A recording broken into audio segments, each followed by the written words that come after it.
Hello, and welcome to another episode of Plugged In from YAA. My name is Justin Fischer, and today I'm joined by a very special guest.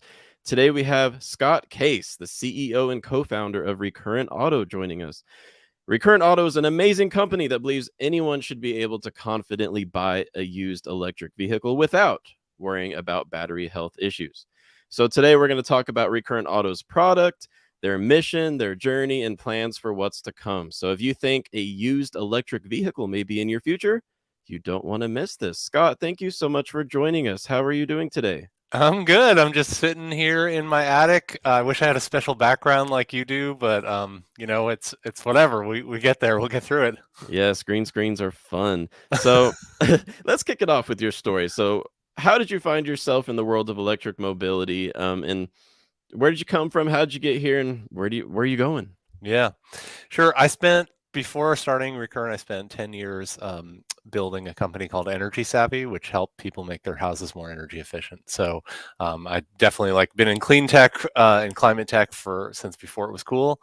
And when we sold the company in 2019, I was kind of like, all right, well, what? Actually, I spent like a month or so doing work around the house, like rebuilding a fence and that kind of stuff. And I was like, all right, well, I'm not done, with building companies. And I thought, well, what's the next way to chip away at the climate change sort of a problem? Vehicle emissions is a big category, obviously. And I started at the time. It was I just sort of there's Teslas driving everywhere on the roads in Seattle, and so sort of thought about what problems haven't been solved yet in the electric vehicle space. And I wasn't going to be make new cars, but I do know a lot about data and a lot about consumer engagement. And so I thought, well, hey, here's an interesting one to think about, is what's going on with the used EV market and what are the barriers for that. And so that's what we ended up starting, was just to go after that problem, and for us, that really the mission is just, we believe if we can get the used electric vehicle market sort of more fluid and allow people to buy with more confidence, that accelerates the overall EV transition, because the used market is such a big part of the overall auto story. Yeah, electric vehicle nerds like myself, and probably you as well, we stay informed and we read all the latest research and battery health data and battery engineering information. So I feel like people like you and I may not be quite so anxious about battery health, knowing where the industry is headed. But for the average consumer who is stepping into the world of EVs from internal combustion engines, I've heard so many people say, nice car, but what's it going to be like in 5 years, and that kind of stuff. And I feel like it's totally warranted for everyone to really pay attention to what you guys are focusing on Recurrent Auto. And with your passion for sustainability and climate change and emissions, I can relate.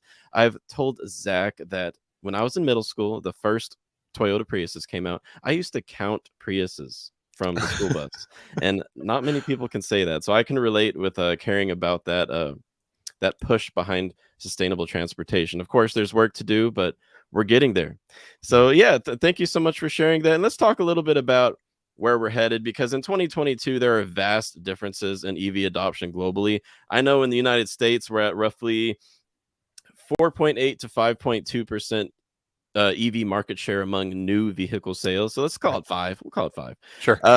But globally, I mean, we're seeing 20% to 80% EV adoption rates in different countries within the European Union. So with the flood of new EVs hitting the road, used electric vehicles are going to be available in much larger numbers very soon, like right now.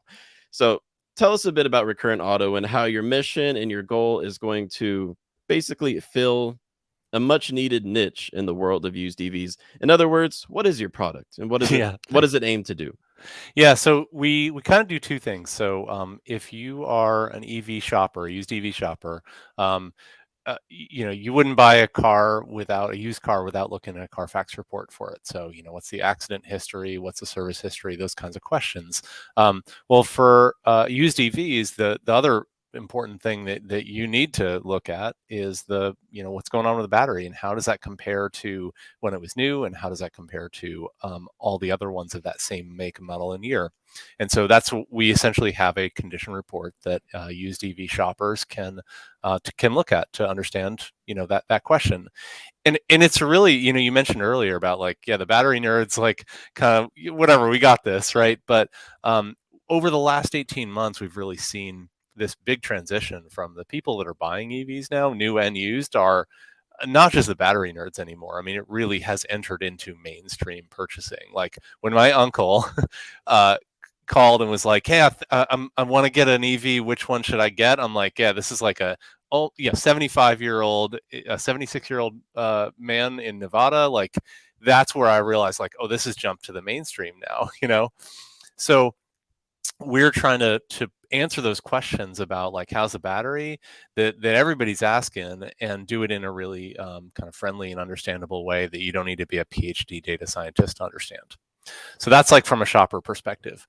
From the other thing we're doing is once you own an EV, whether you bought it new or used, it also turns out that you like to have some understanding of what's going on with your car and what's going on with your battery and how it's aging.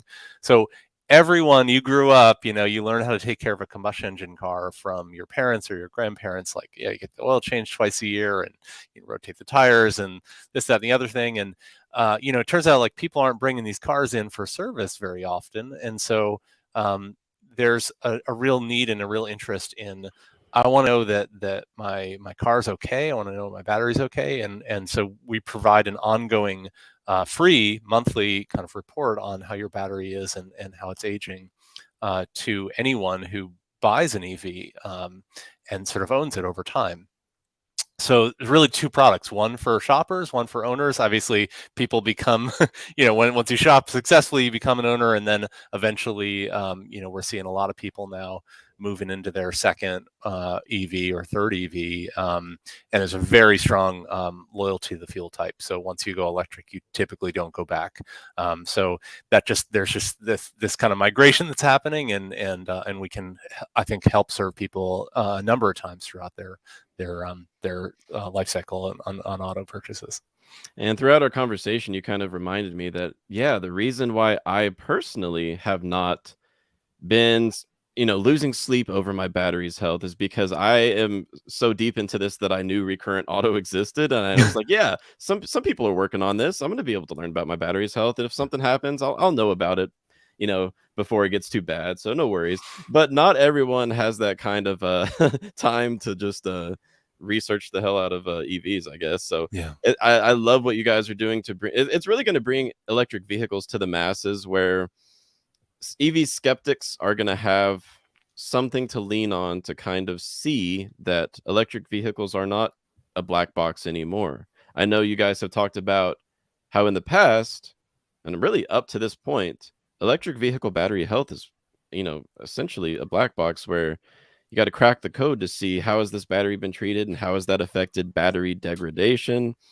I really just love that you're focusing on that. And one thing that fascinates me is the role of machine learning and just big data. So I have a science background, and in graduate school, got into big data and how to analyze that data and turn it into something useful in the world. Can you just share with us how your team is, harnessing data to tell us about battery health and how that benefits what you guys are producing? Yeah, sure. Do you mind if I do some show and tell with this one? Please do. Please All do. right. Yeah. Let me share my screen. Here we go. Let's see. How's that look? Can you see? Yeah, cool. Yes. So this is what it looks like if you are a current EV owner, and you are receiving our monthly sort of updates on your own car. So doing a bunch of things here, and this is a friend of mine's car, so he lets me show it off in contexts like this. So he drives a 2017 Model S, 75 kilowatt hour pack. So we kind of do a couple of things here. So the first, big insight is just like, well, how far does your car go, and at in ideal temperatures, and how does that change at different sort of like typical temperatures in your that you might experience. So in the winter and the summer. Now, for put a little asterisk on this. Teslas don't sort of vary quite as much as other cars, but they also, their dashboard indication is also leaving a little bit less than they actually do. So take these numbers, these really consistent numbers, with a bit of a grain of salt for the time being. We're working on that. But all of them, what he gets today in his car is substantially, well, not substantially, less, but it's less than the original EPA range. And that number changes over time. And frankly, the EPA range is wrong on day one because it doesn't account for weather variances, and there's no test for heating usage. So it just wasn't built into the protocol. So what I think is a really interesting thing, some of the newer Teslas and other vehicles have, they're putting in very high efficiency heat pumps that cause the vehicles to lose less range in the dead of winter, and that's not something that's getting reflected in EPA range estimates at all. It's a really important development because, like, if for anyone who's driven an EV in really cold temperatures, that's a big deal.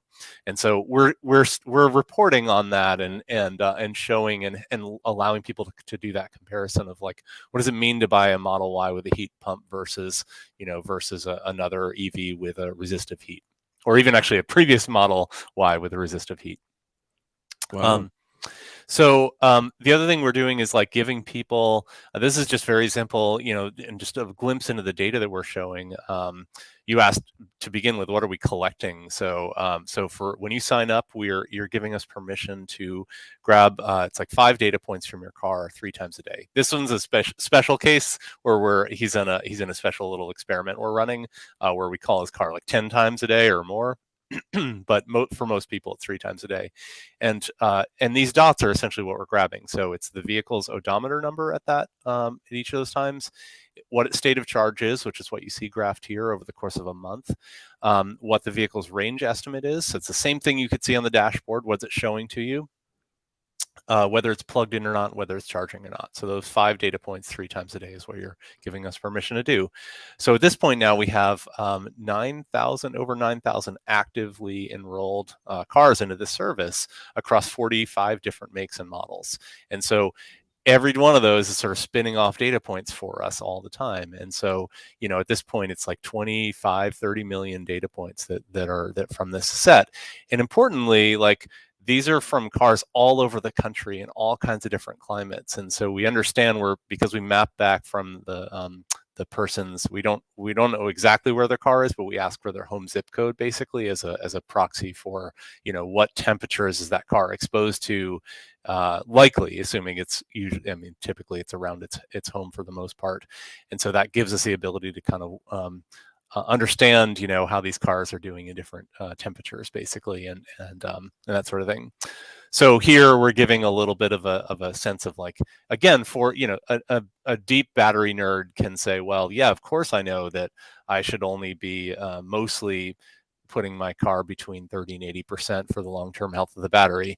The deep battery nerds point out, hey, I just got a Tesla with a lithium iron phosphate battery, and actually I know that I'm allowed to charge that up to 100% and it doesn't do harm to the battery, right? And they'll even correct us on this. We're like, yeah, good point.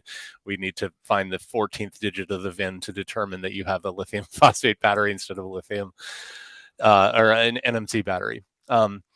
But then I think this is also probably something that's the most interesting for current owners, is to understand, like, how is my, in this case, 75 kilowatt hour pack Model S car kind of comparing to others that are the same battery pack configuration in the same or in different earlier or newer model years, and like how basically, like, is this okay? Am I sort of within tolerance for what I would expect in terms of range loss?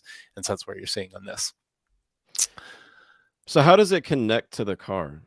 Yeah. So basically, you create an account for Recurrent, and then you log in separately log into your Tesla connected services account, or your Chevy OnStar, or Nissan Connect, or I've forgotten the name for the ones for Hyundai. And you basically give us permission to pull those data points from your connected services account. So we don't. It's very specific. It's a little bit like when you grant Facebook permission to like get ask for like these things or whatever, or a third-party app in Facebook to do that. You see exactly like, hey, these are the permissions I'm granting. We can't unlock your doors and drive your car away. We're just sort of getting read-only permission on just those five data points. So that's what we're getting. And for the data security nerds out there, we do not get your actual vehicle credentials. We get a token that allows us to pull that data on an ongoing basis. And then if you want to revoke it, it's fine. If you sell your car, it just goes away. So I think we've put a lot of attention into data security to make sure that it's people are comfortable with what we're doing. So the neat thing is, and this is like, we've been around now for 2 years, and some of the data we have from vehicles is like over that entire period of time, including this one. What's starting to happen, and we sort of had a theory about this, but we didn't sort of see it happening yet, is people are, starting to, some of the earlier adopters are starting to sell their cars, right? And so we had this theory, like, everybody walks in, the buyer, if you think about a used car sale takes two parties, right? There's the buyer, who's going to buy it, and there's the seller who owned it initially, who's going to sell it. And we're starting to see some of those initial adopters like sell their cars. And of course, there's like uncertainty. I mean, the reason we started the company is there's uncertainty on the buy side. And so we thought, well, if we can resolve some of that certainty, that probably translates into higher sale price across the board. And so what I think is becoming part of the really interesting value prop is this last section for current owners. And that's essentially like, hey, we've been collecting data on your car, for a year, for 2 years. And we sort of have this like third-party independent valuation of like, hey, here's how your battery is. It's in good shape. It's fine. Like the next owner can get this amount of, can get this range. And here's how that varies in different weather conditions. And we're actually seeing now in our survey data for shoppers that causes people to be willing to pay, like in some cases, thousands of dollars more for this car. So if you're a current owner, like you sign up for this thing for free, and when you're ready to sell, you get thousands of dollars more for your car. Like I'd pay more for a used absolutely, EV. yeah. So you pay more from a shopper perspective, but that Yeah. translates directly into higher residual values for the car when you buy it. So it's sort of I think it's that aspect of it is a win-win, and for buyers and sellers both. Wow. And so I live in West Virginia, which is, I think 3 hours from the nearest Tesla service center. And one thing Okay. that's come to mind for me checking out your product is that I may not have to go 3 hours to a service center just to get some idea of my battery's health, because that's actually why I stayed away from the Tesla brand for my personal situation, is I was just too far from a service center. I feel like maybe I would be more enticed to go towards an automaker that, to become a customer of an automaker that does not have a regional service center in my part of rural America, if I'm able to learn a thing or two about how my battery is doing by using what you guys have created with Recurrent Auto. Yeah. And I think like, I want to be clear about what we can and can't do. So we're specifically focused on the battery. So there are other things that can happen in your car that sort of are going to require you to go to a service center or have someone come to you. But within that, I think that we are able to. We have seen in specific instances, we've seen issues where like someone's range drops precipitously I was going to ask over the about course that. of a month or so, and we've actually pointed out like, hey, there's that's not normal. Like, of the 300 Audi e-trons we've seen in our database, for instance, that we're tracking, like yours is doing something strange. Like you need to go get that checked out. And pinpointed defective battery packs because of that. That was precisely my next question. I was gonna okay, say, got it. I was going to say, are there any instances where you've basically flagged someone's battery for basically a manufacturer warranty issue that they should get checked out? We have, and that has been that's resulted in warranty replacements because of it. It hasn't happened very often, with the exception of the all the Bolt batteries. But that actually we didn't see the Bolt batteries were that all, as got replaced recently as a result of manufacturing quality issues. Like those those actual problems came up so rarely and it didn't come through as like a loss of range. It came as a result of like manufacturing defects that caused a higher risk of fire. So but what's interesting, but yeah, we have seen sort of issues that we've noticed and said, hey, something's up. You got to go get this checked out. So we're not necessarily going to be able to do a full diagnostic of like what exactly is wrong, or but we can sort of say, hey, something's up here, so it's worth getting it checked out. So it's that kind of that peace of mind that you used to get from when the mechanic changed your oil, and they were like, yeah, replace the filters, rotate the tires, and yeah, good, you're good to go, everything looks good, I'll see you back in 6 months. And when you don't have that feedback mechanism on the regular, that this is actually something that helps people sort of feel like there's a little peace of mind about it. Hey, everything's okay here. Now, is it retroactive?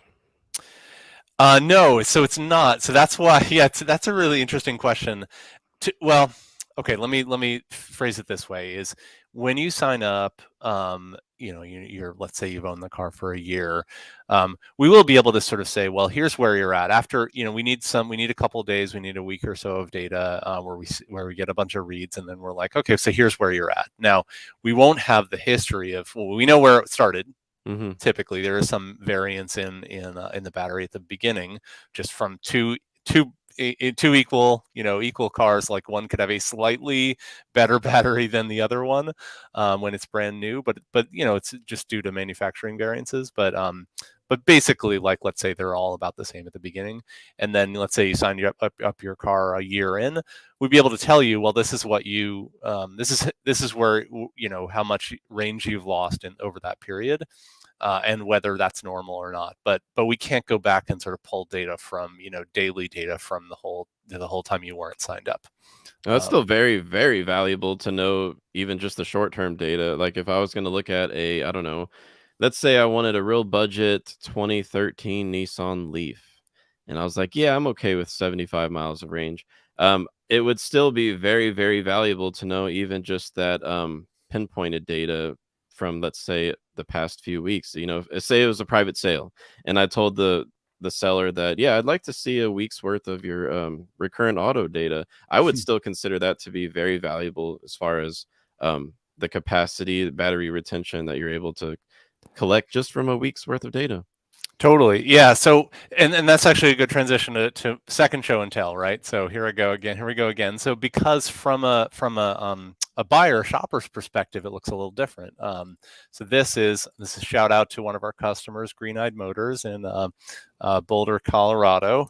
Let me zoom in a little bit. Oh, is this the dealer that sells like all EVs or EVs and hybrids? Yeah, these guys are all pretty much all EVs That's amazing. and hybrids. So awesome dealer. If you guys are around, if your listeners are around the Denver area, like these guys really know what they're doing and been doing it for a long time. So this is basically one of Green Eyed Motors' current listings, right?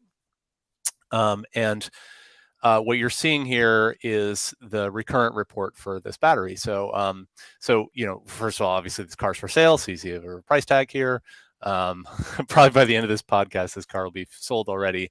But then we're really focusing in on, how's the battery in this? And rather than like all those complicated numbers, we're just like, it's good or it's excellent, or it's, the kind of the big kind of qualitative statements that makes it easy for people to compare.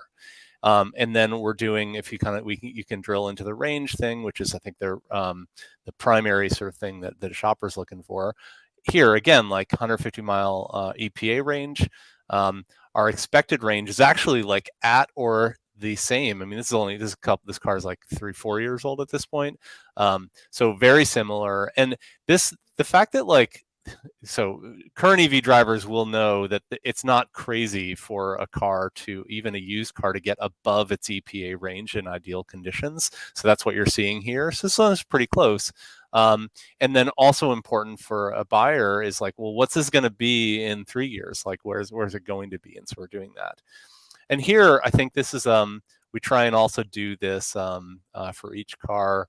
We're modeling the typical kind of weather conditions for where you are as a buyer. This car's for sale in Boulder right now, but I'm located in the Seattle area, and so it's like giving me a little map of how far can I drive in my area. So if I can, I'll shift this. It just sort of like grab that 80227. I took a few courses in GIS in college, and that is fascinating. That map that shows you, basically it's geographic information systems Yeah. paired with EVs. I love that. Yeah, this one this take a little bit of time to reload, but what you do notice here is like I switched from a Seattle zip code to a Denver zip code, and Mhm. it went and grabbed the new like it doesn't ever gets to 15 degrees in Seattle, but it does in Denver, and so it essentially remodeled like, hey, how much range am I going to get in the really cold environment that's possible in Denver versus a less cold environment that's possible in Seattle, and then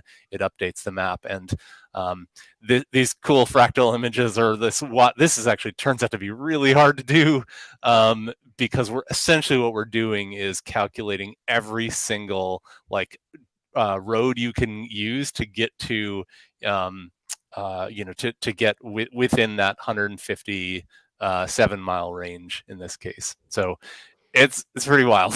I feel like It's pretty wild. the good fellas over there developing the national EV charging network right now, the partially federally funded national charging network of, I think, 50,000 chargers. They could really use this data. I mean, look at that. That map would be perfect for helping them to, really understand the extent of electrification right now with the current charging infrastructure. Yeah. So what you guys are doing definitely has implications beyond just, the individual buyer, but this is amazing. Cool, thanks.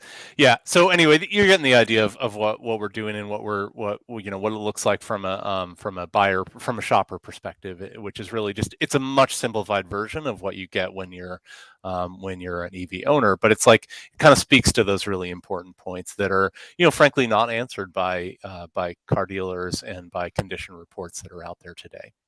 And to access what you're showing us right now, was this through your website or through a dealer's website? How Yeah, can so a this is buyer through, see this? yeah, no, that's a great question. So this is through a dealer's website. So the way it works, and this is like actually, this is good for your listeners to know, like how we make money. So it's not like a mystery that we're not like, sharing people's data around like willy-nilly. So we make money from selling essentially a subscription to car dealers. So that what I just showed you, that second, that thing from Green Eye Motors, that's a service that they pay us for.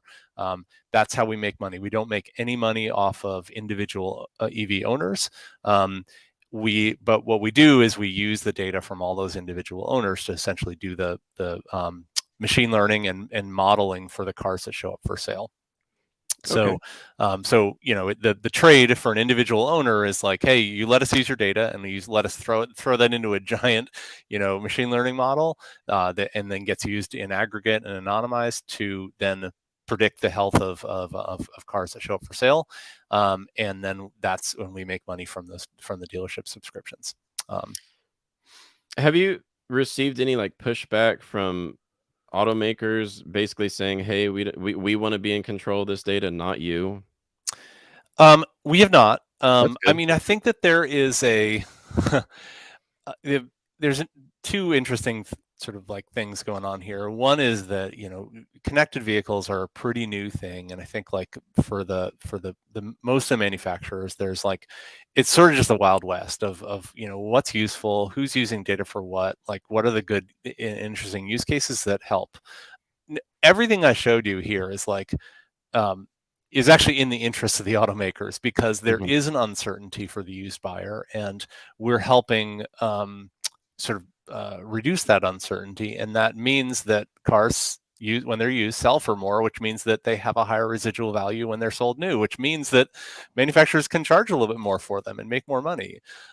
So like all of that is sort of in their best interest. And I think like in the couple of conversations we've had with directly with the manufacturers, like there's been a pretty general sort of understanding of that.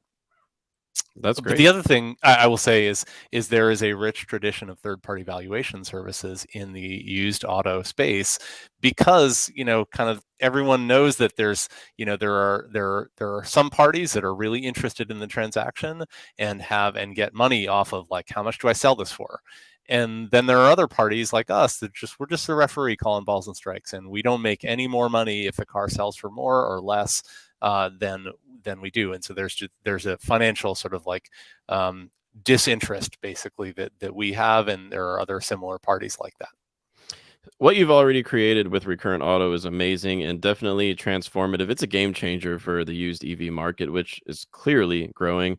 I had the numbers pulled up. It's fascinating. So in 2021, globally, which I imagine your product would be a global product. We'll get there. We start in Yeah, the yeah. US, but yeah, we'll get there. 6.3 million light duty EVs were sold in 2021, and they forecast that that's going to go up to 26 million by the end of this decade. And then looking at 25% new vehicle market share in 2030 globally. So that's where you're headed. I think there's a very, very bright future. And in thinking about the future, what would you say your goals are on the horizon for Recurrent Auto? What would be the next step, the next level that Recurrent Auto is going to strive for? Um, even though you've already done some amazing things. Yeah, thanks. Well, we're 2 years old now as a company, and I think what's next for us, I guess I could just say it, phrase it in terms of this: like more data, more dealers, and more shoppers. So there's just an awareness thing. Like when people see, whether you're an owner or a dealer or a shopper or even like a wholesale auto wholesale, there's like a whole interesting and complex ecosystem that's upstream of what a car shopper sort of experiences. Everyone who sees what we're doing is like, yep, that's necessary and I Yeah. need that, and it's really important. But for us, it's sort of a matter of like getting out there and building awareness that we exist and it's possible to do what we're doing, right? So I think it's really like a game of awareness building. For us, like we'd love to, if you're listening to this podcast and you are a current EV owner, like zero reason not to join on. It doesn't cost you anything. You get this valuable information, and then you sell your car for more at the end. Like, no brainer, right? So recurrentauto.com, and there's a thing at the top that says like for owners, to sign up for owners. I'm gonna sign up for You sure. great, thank you. I was about to apologize for the plug, but it sounds like it's No, not necessary. I was gonna say, how do you sign up? So you Yeah, there kind you of go. Well, I told did it already. And then for car dealers that are out there, I think that they're just seeing like that this makes sense. Their customers are asking for it, and frankly, this also, from a dealer perspective, it also gives them a way to understand the battery on the cars they're buying, right? Because they are also buying cars, right? And prior to us showing up, there wasn't any way for them to get this information either. So so everyone was a little bit like head in the sand here, and so now we're able to help sort of both sides of that. So that's it. That's it. We do. I mean, I will say a specific plug is like on the data front. What's really on our radar is we started with the models of vehicles that are the most common on the road. So the Teslas, the Nissan Leafs, the Chevy Bolts, like, are probably our highest numbers out there. And then so we're trying to get more data on more unusual cars, right? I'm not going to say like the Hyundais are unusual to see out there today, but there are fewer of them than Teslas, and so we need more data from car owners that are not like Tesla Model 3 drivers, and also more data from car owners that don't live in that don't live in sort of like San Francisco, basically. So yeah, like like where I live. yeah, exactly. No, I mean, I could seriously, I could draw like the battery sort of retention curve for a Tesla Model 3 in San Francisco, like in my sleep with my eyes closed. Like that is settled sort of like math for us. What we need is like a BMW i3 driver who had the car originally in Alaska and then moved to San Antonio, and for another couple of years, and now like is experiencing these much different climates, and to help us like model essentially when we see the next car that sort of like has followed a similar path, like to essentially give us a baseline to compare it against. So weirder cars in weirder places, like really help us from a data perspective, as well as like being a valuable thing for the owners as well. So Recurrent Auto would need the data to have improved accuracy for each specific model, but there are so many EV startups. I mean, Lucid, Fisker's about to arrive finally. Let's say someone buys a Fisker Ocean in 2023. They're, one of the first 1,000 produced. You've got no data so far. Yeah. And they sign up for Recurrent Auto. Would they still be able to see their battery information, or would you need a larger sample size before you're able to provide them with any insights? Yeah, so that's a great question. So first of all, there's a compatibility sort of question to get over. So we do every time a new manufacturer comes out, like we don't immediately support them. So for instance, I drive a Volkswagen ID4. We actually don't support that car yet fully. So even though we have like hundreds of them on our wait list, basically we're like, so yeah, if you come and you sign any of your car that isn't supported, you sort of like come in, we find out, and then we'll just like ping you when we do support it, so you can sign up.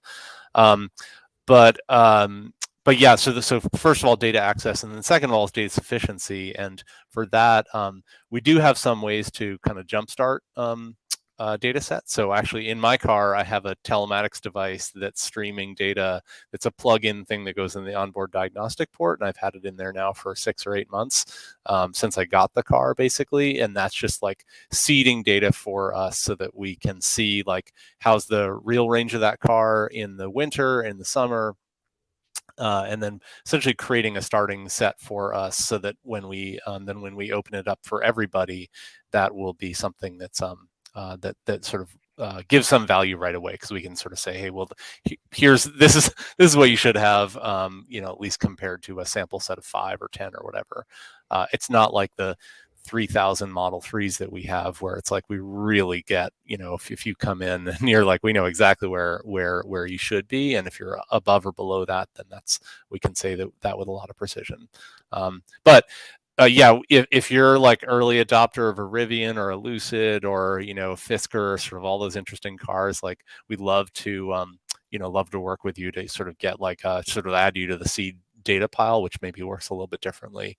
Yeah, we actually one of our employees just took delivery of a Rivian pickup truck, so he's sticking the onboard diagnostic thing in his car as well to begin to sort of like feed data in for a starter set. Awesome. And I want the listeners to know that Recurrent Auto does cover many of the popular EVs on the road today. So I know we were just talking about the fringes of the EV world, but could you share with us maybe, I don't know, 5 to 10 of the popular EV models that Recurrent Auto does currently work with, that it's compatible with? Just so Yeah. the listeners have an idea of how it works for a lot of EVs. Yeah, so let me hang on. I'm gonna go down. I love data. You got some Yeah, data? you're gonna give me some data over here. Let me just look at our top vehicle types by. You gave me a hard question. Okay, so all the Tesla models, every make, model, year of Tesla, for sure. The Chevy Bolt, the Audi e-tron, BMW i3, the Chevy Volt. So we do actually cover some plug-in hybrids as well. We don't do mild hybrids, but plug-in hybrids as well. The Ford Mustang Mach-E, we got a bunch of those. The Ioniq 5, the Kona, those are both the Hyundai cars. Jaguar I-Pace, the Nissan Leaf I mentioned, the Volkswagen e-Golf. It's crazy we do the e-Golf, not the ID4 yet, but we'll get there. So I need to apparently get more pull around here as CEO. And then we're starting to see there are some older ones that are out there that in smaller numbers, so that we also support the Chevy Spark, the Ford Fusion Energy, that they're a little bit more obscure. They're compliance vehicles, yeah. Yeah, but hey, if they are still on the roads, and they're still getting bought and sold, and there's you can get a good deal on one. You can get a good deal, and this is a great car. There's a use case for that, right? Like if you, let's say, my son's 11 years old, he's going to get his license in 5 years. You know what he's getting? He's getting a super degraded, compliance car or whatever. He can't get very far with. But what's important, like that car is still worth, that old, Fusion Energy or whatever that's pretty worn down. Like that's worth something to me if I know what I'm getting. It's not at all, but you need to understand like what you're getting, and you need to know that it's not the EPA range, and there can be a ton of variance between the max range in those in two different vehicles of the same make, model, and year, and the odometer number doesn't really not a good indicator. So that's sort of that's what we're trying to solve. So over at joinyaa.com, we have a whole community of vehicle buyers, sellers, just owners looking to find out how to basically maintain their vehicle well. And we have a growing community of EV owners or prospective EV buyers. And what would you say? What advice would you give to a prospective used EV buyer who's not too sure they're willing to make the switch? What would you tell them to basically let them know that, everything's all right? Because now we've got the power of data, and buying a used EV in 2022, 2023 isn't going to be like what it was in 2017. Yeah.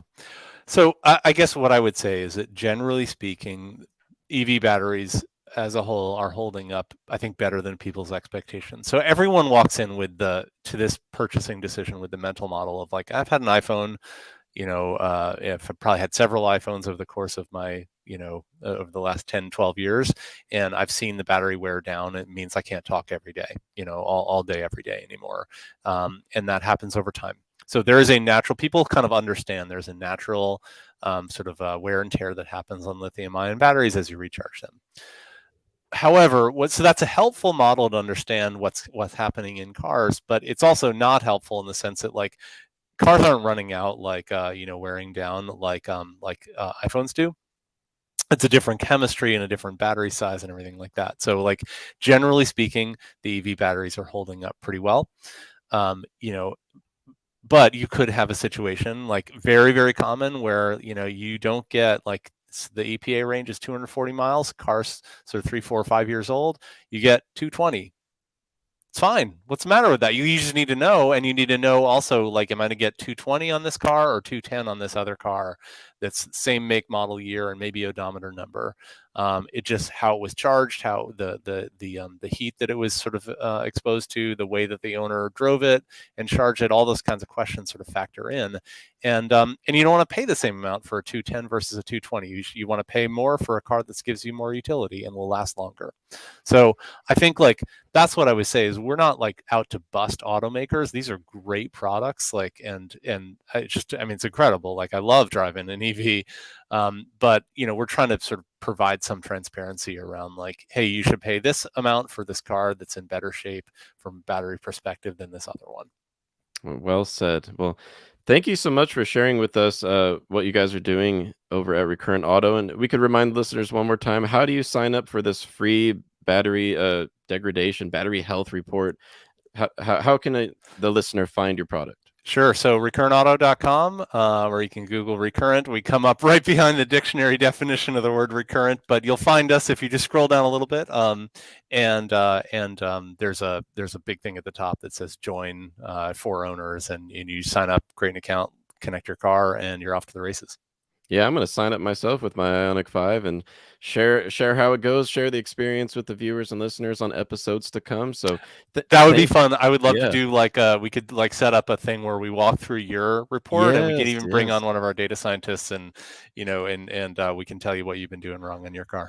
Yeah, let's do that because you guys are growing as a company, we're growing, and I would love to just continue this relationship and help bring EVs to the people and let everyone know that it's a lot of the stigma is unfounded. And honestly, with the power of data, even the stigma and the concerns that drivers have had to this point about battery health, well, now we can use the power of data with what you guys are doing to really just keep an eye on it and see what matters in the used and ownership vehicle experience. Thanks.